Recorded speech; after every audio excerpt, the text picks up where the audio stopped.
सभी का स्वागत है देवनंद क्लासेस यूट्यूब चैनल में। टॉपिक है हमारा टॉप 50 क्वेश्चंस का। जैसे कि आपने टॉप 50 क्लासेस बहुत सारी पढ़ी होंगी, इसमें मैं कंबाइंड क्वेश्चंस पढ़ा देता हूं, चाहे संविधान के, इकोनॉमी के, हिस्ट्री के, कोई भी पार्ट के हो या स्ट्रेटेजी के हो या साइंस के हो, तो कंबाइंड क्वेश्चंस टॉप 50 लेकर के आता हूं। लेकिन इस क्लास में टॉप 50 की तो क्लास है, लेकिन हिस्ट्री के क्वेश्चन सबसे ज्यादा है। कौन से क्वेश्चन है? हिस्ट्री के हैं, और हिस्ट्री के सारे पॉइंटों को आप नोट कर लेना। इसमें मैं वंशों के पहले शासक और अंतिम शासकों की बात कर रहा हूँ खास तौर पर, है ना। या तो देखिए पेपर में सबसे पहला शासक आता है, आप हिस्ट्री पढ़ेंगे तो, या फिर लास्ट का पूछा जाता है, या तो अंतिम बताइए या फिर पहला बताइए। तो उन्हीं को मैंने सेलेक्ट करके इसमें लिया है, ठीक है। तो एक तरीके से रामबाण क्लास है, और क्लास को सबसे पहले शेयर करेंगे और लाइक करने में कंजूसी नहीं करेंगे, लाइक कम से कम कर दिया करो, ठीक है। और नोट कर लेना धैर्य से। तो आइए बात करते हैं, और यदि कोई समस्या आती है आपको तो कमेंट करके पूछ सकते हैं, ठीक है। तो देखिए क्लास हमारी टॉप 50 वाली है जी, ठीक है। तो टॉप 50 में पहला पॉइंट हमने लिखा है, पाल वंश की स्थापना किसने करी? तो पाल वंश की स्थापना गोपाल नामक शासक ने करी। और पाल वंश कहां पे शासन करता था? बंगाल पर। ये दो पॉइंट नोट करते चलो, जो जो मैं पॉइंट बता रहा हूं वो आप नोट करते चलो, उससे भारी नहीं जाएगा क्वेश्चन आपका, अगर यहां से पूछा जाता है तो, ठीक है। तो पाल वंश की स्थापना गोपाल नामक शासक ने करी, जो कि पाल वंश भारत में कहां शासन करता था? पूर्वी हिस्से में। पूर्वी हिस्से का मतलब बंगाल पर शासन करता था। कौन से राज्य पर? बंगाल पर। नोट करते रहिएगा। सातवाहन वंश की स्थापना किसने करी? सिमुक नामक। और सातवाहन कहां पे शासन करता था? दक्षिण भारत में। सातवाहन वंश की स्थापना किसने करी? सिमुक नामक शासक ने करी, जिसकी राजधानी प्रतिष्ठान थी। सातवाहन की राजधानी क्या थी बेटा? प्रतिष्ठान या पैठन। इसे भी नोट कर लेना, गोदावरी नदी के तट पर। चूंकि सातवाहन वंश दक्षिण भारत में शासन करता था। स्थापना करने वाला व्यक्ति सिमुक था। एक एक करके आराम से इत्मीनान से नोट करते रहिए। गुर्जर प्रतिहार, गुर्जर का मतलब गुजरात से, जो गुजरात नाम आया है वो इसी नाम की वजह से आया है, ऐसा इतिहास में कहा गया। स्थापना करने वाला नागवट प्रथम था इस वंश की। तो आप समझ ही रहे। तो इस वंश ने कहां पे शासन किया? गुर्जर प्रतिहार ने गुजरात पे शासन किया। जो गुजरात नाम भी यहीं से आया है, ठीक है, नोट कर लेना आप। अब बात करते हैं शुंग वंश का संस्थापक कौन था? पुष्यमित्र शुंग था। कट्टरवादी कौन सा व्यक्ति था? ब्राह्मण व्यक्ति था कट्टरवादी, है ना। इसने 84,000 बौद्ध स्तूपों को नष्ट कर दिया जो सम्राट अशोक ने बनवाए थे। इन्हीं के दरबार में कौन से व्यक्ति रहते थे? पतंजलि रहते थे। पतंजलि कौन थे? जिन्होंने योग का आविष्कार किया था, योग के बारे में बताया देश भर में, विश्व भर में, ठीक है। नोट कर लेना, पुष्यमित्र शुंग। शुंग वंश का अंतिम शासक कौन था? देवभूति। तो पहला और अंतिम कई बार पूछा जाता है, इसी क्लास में मैंने पहले और अंतिम शासकों को लिया है, ठीक है। अब बात करते हैं चेदी वंश। चेदी वंश का महानतम शासक ले लिया मैंने, इसमें खारवेल था, जिसने जैन धर्म अपनाया था। वैसे चेदी वंश की स्थापना इसमें एक अमोघ वर्ष करके शासक का नाम आता है। अमोघ वर्ष को संस्थापक माना जाता है, लेकिन महानतम शासक था खारवेल। खारवेल कौन से धर्म को अपना मानता था? जैन धर्म को। खारवेल ने कलिंग की लड़ाई भी लड़ी थी सम्राट अशोक से 261 बीसी में, है ना। तो चेदी वंश का शासक था। चेदी वंश का मतलब उड़ीसा में विस्तार था। कौन सी जगह विस्तार था इस वंश का? उड़ीसा में। ब्रैकेट में उड़ीसा लिख लेना। शक वंश की अगर बात करें तो शक वंश का सबसे प्रसिद्ध शासक लिया मैंने, रुद्रदामन। सबसे प्रसिद्ध शासक कौन सा था? रुद्रदामन था। ये वही पॉइंट मैंने उठाए जो एग्जाम में बार बार पूछे गए, इन्हें आप रट लेना, नोट कर लेना, है ना। एक तरीके से हिस्ट्री आपकी, आप समझ आएंगे कि हिस्ट्री में जब भी कभी आप वंशों को पढ़ेंगे तो पहला शासक आपके दिमाग में और लास्ट का, है ना, इन्हीं को सबसे ज्यादा एग्जामिनर पूछता है। पल्लव वंश की बात करें, ये दक्षिण भारत में शासन करता था पल्लव वंश। तो पल्लव वंश की स्थापना कौन से शासक ने करी? सिंह विष्णु नामक। सिंह विष्णु नामक शासक ने पल्लव वंश की स्थापना करी, और ब्रैकेट में लिख लेना दक्षिण भारत का वंश था। बात करते हैं वैदिक सभ्यता या वैदिक संस्कृति की स्थापना का श्रेय किसको जाता है? आर्यों को। भाई हमारे देश में वैदिक सभ्यता जो हम पढ़ते हैं, जैसे ऋग्वेद के बारे में, सामवेद के बारे में, अथर्ववेद के बारे में, या यजुर्वेद के बारे में, कितने वेद हैं? 4 वेद, ठीक है। इन वेदों की उत्पत्ति कहां से आती है? आर्यों के द्वारा इन वेदों की उत्पत्ति, या इन वेदों को शुरू किया गया, इन वेदों की स्थापना की गई, कैसे भी पढ़ सकते हैं। तो वैदिक सभ्यता को भारत में स्थापित करने का श्रेय किनको जाता है? आर्यों को।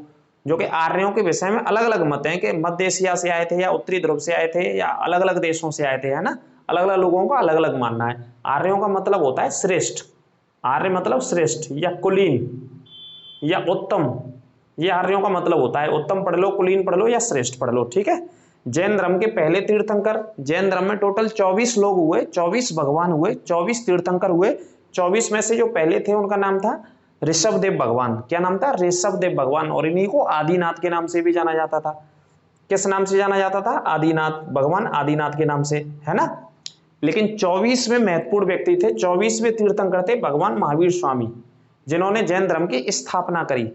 जैन धर्म की स्थापना किसने करी? महावीर स्वामी ने। ऐसा है लेकिन जैन धर्म के पूरे इतिहास में जाएंगे तो पहले व्यक्ति हमें पढ़ने को मिलते हैं ऋषभदेव, भगवान ऋषभदेव। 24 में महावीर स्वामी। नोट करते रहिएगा, दिक्कत हो तो पूछिएगा। मौर्य वंश के बारे में बात करते हैं। दुनिया के सबसे बड़े साम्राज्य पे शासन करने वाला वंश कौन था? मौर्य साम्राज्य। मौर्य साम्राज्य की स्थापना किसने करी? चंद्रगुप्त मौर्य ने। किसकी सहायता से स्थापना करी? चाणक्य की सहायता से। चाणक्य का दूसरा नाम कौटिल्य था और इसके बचपन का नाम विष्णुगुप्त था। ठीक है, तो चंद्रगुप्त ने जब साम्राज्य पे स्थापित हुआ, मगध साम्राज्य पे स्थापित हुआ। कौन से साम्राज्य पे? मगध, जो 16 महाजनपदों में सबसे शक्तिशाली राज्य था मगध। ठीक है, जो कि इस समय बिहार का हिस्सा है। तो वहां इन्होंने स्थापना करी। तो आंसर क्या आएगा? चंद्रगुप्त मौर्य। कौन से वंश की? मौर्य वंश की। किसकी सहायता से? चाणक्य की सहायता से। ठीक है, और अंतिम शासक कौन था इस वंश का? तो अंतिम शासक भी कई बार पेपरों में आया, बृहद्रथ। मौर्य वंश का अंतिम शासक बृहद्रथ, हजारों बार पेपरों में पूछा है, इसे रट लेना, पहला और अंतिम बृहद्रथ। गुप्त वंश की स्थापना का श्रेय किसे जाता है? श्री गुप्त भी मिलेगा और चंद्रगुप्त प्रथम भी मिलेगा आपको, दोनों लिख लेना। गुप्त वंश की स्थापना या तो ऑप्शन में श्रीगुप्त मिलेगा आपको, चंद्रगुप्त प्रथम नहीं आएगा। यदि चंद्रगुप्त प्रथम आता है तो श्रीगुप्त नहीं आएगा, तो दोनों लिख लेना है ना। वास्तविक रूप से गुप्त वंश की स्थापना का श्रेय चंद्रगुप्त प्रथम को जाता है। 319 ईस्वी में स्थापना करी। कौन सी वर्ष में? 319 ईस्वी में बेटा, है ना। स्पीड अगर ज्यादा है तो आराम से देख लेना, 2 बार 3 बार 4 बार। आगे बात करते हैं गुप्त वंश का अंतिम शासक। तो सिंह विष्णु नामक गुप्त वंश का अंतिम शासक था। एक था हर्यक वंश की स्थापना किसने करी? बिंबिसार नामक शासक ने। हर्यक वंश की स्थापना बिंबिसार ने कहां पे करी? मगध पे ही करी थी हर्यक वंश ने। हर्यक वंश का अंतिम शासक कौन था? नागदशक था। हर्यक वंश का जो अंतिम शासक था बेटा वो कौन सा था? नागदशक था। शिशुनाग वंश की स्थापना किसने करी? शिशुनाग ने करी थी। व्यक्ति का भी नाम शिशुनाग था, वंश का भी नाम शिशुनाग था।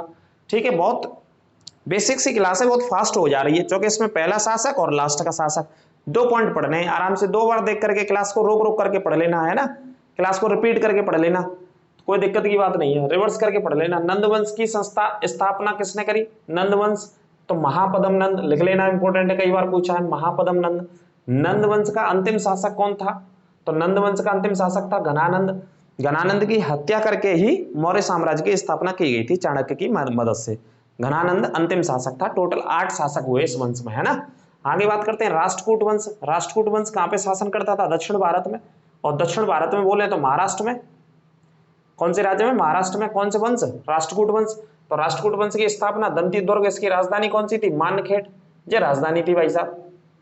कौन सी राजधानी थी? मान्यखेट। और अंतिम शासक कौन था इस वंश का? कृष्ण तृतीय। राष्ट्रकूट वंश का अंतिम शासक कृष्ण तृतीय था और एक शासक था कृष्ण प्रथम। उसने एलोरा में चट्टानों को काट करके गुफाओं का निर्माण कराया था, जो भारत का सबसे बड़ा गुफा मंदिर भी है, जिसमें कैलाश मंदिर स्थित है। किसने कराया था? कृष्ण प्रथम नामक शासक, जो इसी वंश का शासक था। कुषाण वंश की अगर बात करें तो कुषाण वंश का पहला शासक था कुजल और पीछे नाम है कडफिसेस। पहला शासक था कुषाण वंश का। कौन सा था? कुजल कडफिसेस। लेकिन शक्तिशाली और प्रसिद्ध शासक था कनिष्क, कुषाण वंश का। हूण वंश की अगर बात करें तो तोरमाड़ नामक शासक था हूण वंश का। संस्थापक, हूण का संस्थापक तोरमाड़। चोल वंश दक्षिण भारत का था, विजयालय चोल, इसने स्थापना करी थी चोल वंश की, जो कि दक्षिण भारत का वंश था, काफी ताकतवर वंश था और ये नेवी के लिए बहुत फेमस था। चोल वंश, चोल वंश अपनी नेवी के लिए बहुत फेमस था। उस समय 8वीं 9वीं शताब्दी की बात है, जब चोल वंश की स्थापना हुई दक्षिण भारत में, विजयालय चोल ने स्थापना करी। तो नौसेना, अगर दक्षिण भारत के इतिहास को उठा के देखें, इवन नॉर्थ इंडिया के इतिहास को, तो नौसेना इस वंश ने स्थापना करी। सबसे पहले नौसेना बनाई, तो नेवी के लिए बहुत जाना जाता है। कपड़ों के उद्योग के लिए भी इनका वंश जाना जाता था। तंजौर इनकी राजधानी थी, तंजौर सूती कपड़ों के उद्योग के लिए जाना जाता था। तो चोल वंश दक्षिण भारत में, याद रखना। अंतिम शासक था राजेंद्र तृतीय। अंतिम शासक कौन था? राजेंद्र तृतीय। इस शासक ने बहुत सारी झीलों का भी निर्माण कराया था, राजेंद्र तृतीय। चौहान वंश की स्थापना की बात करें तो वासुदेव चौहान ने चौहान वंश की स्थापना करी। इसी वंश में आगे चल के आते हैं पृथ्वीराज चौहान, लेकिन स्थापना करने वाला व्यक्ति वासुदेव चौहान था। तोमर वंश की बात करें तो तोमर वंश की स्थापना अनंगपाल तोमर ने करी।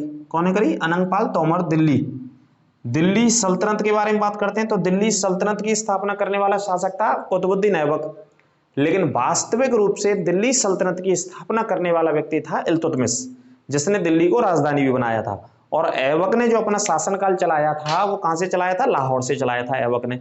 लाहौर में मृत्यु हो गई थी 1210 में, लेकिन उसके बाद एक व्यक्ति बैठा जिसका नाम था इल्तुतमिश। आराम शाह आया पहले, तो आराम शाह को हटा करके कुछ महीने शासन किया, उसके बाद इल्तुतमिश आया। तो इल्तुतमिश ने दिल्ली से शासन चलाया। तो वास्तविक दिल्ली सल्तनत का जो संस्थापक मानते हैं इतिहास में, वो इल्तुतमिश को मानते हैं। ठीक है, तो इल्तुतमिश याद रखिएगा, लेकिन दिल्ली सल्तनत की स्टार्टिंग होती है कुतुबुद्दीन ऐबक से। तो ये सारे पॉइंट पहला शासक और अंतिम शासक, पहला शासक और अंतिम शासक इसमें मैंने पढ़ाए हैं। कोई दिक्कत हो तो कमेंट कीजिएगा, बताइएगा, उसका समाधान अगली क्लास में अवश्य करेंगे। यदि कहीं कोई दिक्कत आपको लगे तो पहले शासक को और अंतिम वंश के शासक को लेकर के, ठीक है, क्लास को ज्यादा से ज्यादा शेयर कर दिया करो अपने दोस्तों के और मित्रों के साथ। बिल्कुल फ्री ऑफ कॉस्ट कोर्स है आपके लिए, निःशुल्क कोर्स है, पढ़ते रहिए। संविधान की भी क्लास शुरू कर दी गई है आज से, प्लेलिस्ट आपको मिल जाएगी, टॉप 50 की भी प्लेलिस्ट है। बाकी की आप चैनल की प्लेलिस्ट में जाकर के और भी क्लासेस को देख सकते हैं, जो कि यूपी स्पेशल भी पूरा पढ़ा रखा है, जो कि आने वाले दरोगा की भर्ती और यूपी पुलिस की भर्ती में आपके लिए काम आने वाला है। ठीक है, तो अपना ख्याल रखिए, अगली क्लास में आपसे फिर मिलेंगे। नमस्कार।